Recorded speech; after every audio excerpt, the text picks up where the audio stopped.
Halo halo, selamat datang di channel Edi Gunanda, Sales Suzuki Ciputat, teman-teman melayani pembelian mobil area Jabodetabek. Apa kabar teman-teman semuanya? Semoga dalam keadaan sehat-sehat selalu dan tetap jaga kesehatan dan semakin produktif ya. Oke teman-teman, di video kali ini Edi nggak mau nge-review, tapi teman-teman Edi mau ngasih tips ya, ataupun Edi mau ngasih suatu masukan kepada teman-teman. Jadi ada 4 hal yang perlu teman-teman pikirkan sebelum membeli mobil antara Suzuki R3 ataupun Suzuki XL7 ataupun maupun Suzuki apapun itu, mau itu Baleno, S-Cross dan lain-lain ya. Apa aja sih itu 4 halnya? Teman-teman penasaran apa aja? Simak terus video di berikut ini teman-teman. Oke?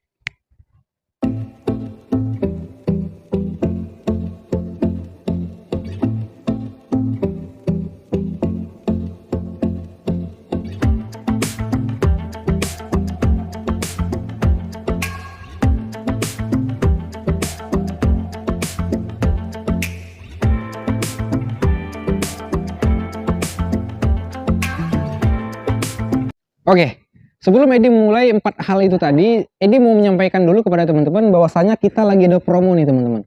Nah, Suzuki R3 ini ada promo diskon sebesar 21 juta, untuk Suzuki XL7 promo sebesar diskon 16 juta rupiah teman-teman. Lumayan besar ya. Kalau di video-video orang lain katanya diskon sampai 30 juta gitu ya. Itu bersamaan dengan PPNBM teman-teman. Nah, kalau sama dengan PPNBM sampai dengan sekitar 34 juta. Kalau ini ya udah sampai sekitar 36 juta ya gitu. Jadi Edi nggak mau ngomongin PPNBM plus diskon, Edi hanya nyampein harga sudah PPNBM dan diskon murni ya. Oke. Sekarang kita bahas tentang 4 hal yang perlu teman-teman pikirkan sebelum teman-teman membeli mobil Suzuki ya. Khususnya Suzuki dulu ini. Oh, itu teman-teman mobil yang lain terserah ya. Yang penting Edi mau nyampein 4 hal nih ya. Pertama, teman-teman harus cermati kondisi keuangan dari teman-teman ya. Baik itu teman-teman mau beli cash ataupun beli kredit ya. Kalau teman-teman beli cash tentunya tidak memikirkan kondisi keuangan ya, karena ada duit cash ya. Jadi di kemudian hari tidak memikirkan cicilan ataupun memikirkan apapun itu. Yang teman-teman perlu ketahui yaitu cermati keuangan teman-teman yang pembelian secara kredit ya. Nah, di sini kita kalau pembelian secara kredit si Suzuki ini ya, teman-teman akan disepakati dengan komitmen tenor berapa tahun. Misalnya rata-rata ya Suzuki itu rata-rata tenornya 5 tahun. Jadi teman-teman akan berkomitmen selama 5 tahun membayar angsuran yang telah teman-teman sepakati dengan jatuh tempo yang sudah ditentukan dengan komitmen. Ya, kalau teman-teman nggak komitmen, pastinya teman-teman sudah pasti tahu ya, pasti adanya kolektor yang ingin menagih teman-teman. Kalau teman-teman nggak bayar juga biasanya ditarik ya.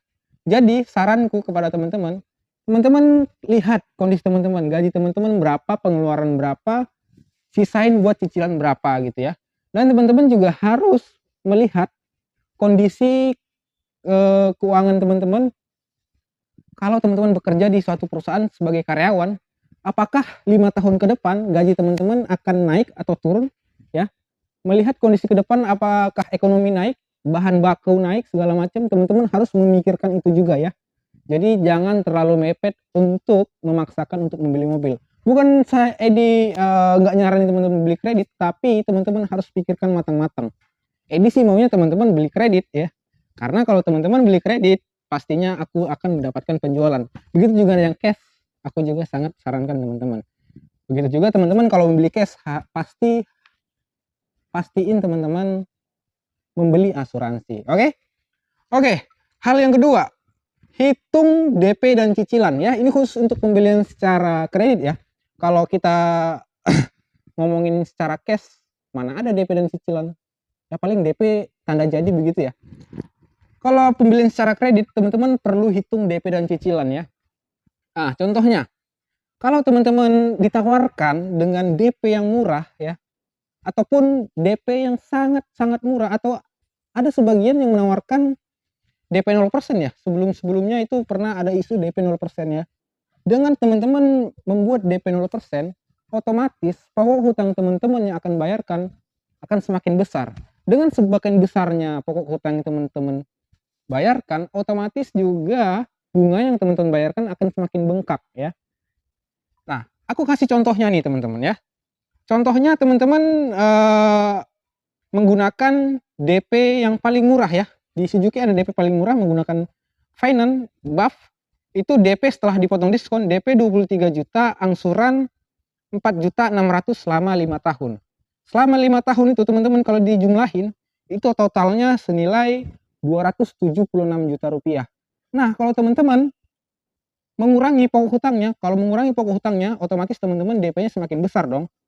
Dengan DP yang semakin besar sedikit ya, hanya selisih sekitar 20 juta dengan DP 46 juta, itu angsurannya 3.800.000 selama 5 tahun dan totalnya itu menjadi 224 juta. Dan kalau kita lihat dari sini, itu selisihnya sekitar 50 juta ya. Selisih 50 juta dari total cicilan, selisih DP-nya itu sekitar 20 juta ya. Jadi teman-teman harus perhitungin yang seperti itu. Jadi teman-teman jangan tergiur dulu nih dengan DP yang murah segala macam gitu, tapi dengan angsuran yang sangat-sangat mahal. Aku tidak sarankan itu. Lebih baik teman-teman mengambil yang DP besar. Dengan DP yang besar, pokok hutang teman-teman akan semakin sedikit. Dengan semakin sedikitnya pokok hutang, semakin sedikit pula bunga yang teman-teman bayarkan. Oke? Oke, untuk hal yang ketiga teman-teman. Teman-teman harus teliti dan amati ya. Maksud dari teliti dan amati ini, teman-teman juga harus tahu nih. Teman-teman mau beli mobilnya jenis apa ya. Teman-teman juga harus tahu nih CC-nya berapa, fiturnya apa ya, keamanannya apa gitu ya. Teman-teman bisa dapatkan semuanya itu di Suzuki XL7 ini dan di Suzuki R3 ini ya. Teman-teman ngomongin fitur, si Suzuki XL7 ini fiturnya sangat banyak sekali. Begitu juga dengan si Suzuki R3 ya. Teman-teman pahami itu dulu semua speknya ya. Terus apakah mesinnya bandel, lihat histori pengguna-pengguna mobil Suzuki XL7 apakah ada keluhan dan lain-lain ya. Teman-teman harus melihat seperti itu. Jangan nanti teman-teman sudah membeli mobil baru pakai 1 tahun sudah rusak ya. Sudah rusak dan mungkin masih garansi, tapi dengan digaransi pun kita merasa tidak puas, tidak nyaman gitu loh. Masa mobil baru rusak gitu ya. Ya, teman-teman harus melihat dari segi itu juga ya. Terus untuk yang nomor 4 yaitu yang terakhir ya teman-teman, compatible, kecocokan ya, compatible. Kecocokan di sini maksudnya teman-teman cocok nggak dengan membawa mobil ini gitu ya. Misalnya teman-teman seorang mahasiswa ya, seorang yang masih single gitu ya, teman-teman bisa gunakan mobil yang anak muda seperti Suzuki Baleno, S-Cross ya, Suzuki R3 juga nggak masalah gitu ya. Nah kalau teman-teman sudah berkeluarga pastinya teman-teman lebih rame ya, maksudnya bisa rame-rame di dalam mobil, namanya juga berkeluarga ya, pasti ada anak, sepupu ataupun keponakan bisa yang ikut di dalam mobil ya. Untuk yang rame-rame teman-teman bisa gunakan si Suzuki XL7 ataupun si R3 ya. Jadi itu karena dia muatnya lebih banyak dibanding yang mobil yang tadi untuk mobil-mobil harian, untuk anak muda, anak kuliahan, anak yang kerja di perusahaan yang masih single gitu, cocok dengan Baleno, S-Cross ataupun Ignis ya. Nah kalau gitu kecocokan itu sangat berpengaruh teman-teman kepada yang teman-teman rasakan ya. Dan teman-teman juga menyesuaikan nih, cocok nggak nih aku bawa ini, nyaman nggak kita dalam mobil gitu ya. Teman-teman bisa gunain mobil ini sangat nyaman teman-teman. Teman-teman bisa test drive, nanti tinggal telepon Edi. Ini mobil yang 2 ini mobilnya sangat nyaman. Dan dengan kenyamanan itu pastinya sudah include dengan kecocokan. Kalau sudah nyaman pasti cocok, oke? Mas Edi, apakah cuma 4 itu aja Mas Edi yang perlu kita pikirkan sebelum beli mobil? Ya, menurutku cukup itu ya. Kalau teman-teman membeli mobil cuma karena kebanyakan orang beli mobil itu, jangan teman-teman. Teman-teman harus mengetahui dulu speknya seperti apa, mesinnya seperti apa ya. Terus kenyamanannya seperti apa, fiturnya seperti apa ya. Teman-teman harus ketahui dulu, jangan asal beli. Nah, kebanyakan yang asal beli dia di tengah jalan menyesal ya. Coba dulu saya nggak beli mobil ini gitu katanya biasanya.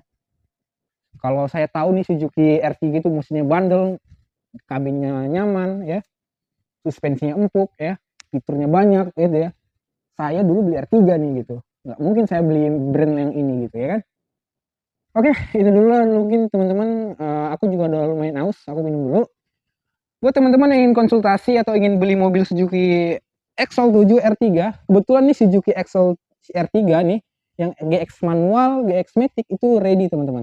Tapi untuk yang Suzuki Axel 7 itu ready yang tipe Zeta manual. Kalau teman-teman nanya yang tipe lain, teman-teman bisa indennya sekitar 2 mingguan ya. Dan sebagai informasi juga, sekarang kan di bulan Agustus, bulan ini adalah bulan terakhir untuk PPNBM 0%. Maka dari itu teman-teman manfaatkan sebaik-baiknya. Teman-teman harus beli mobil secepatnya supaya tidak ketinggalan si PPNBM 0%. Oke, sampai ketemu di video berikutnya. Bye bye. Berapa menit?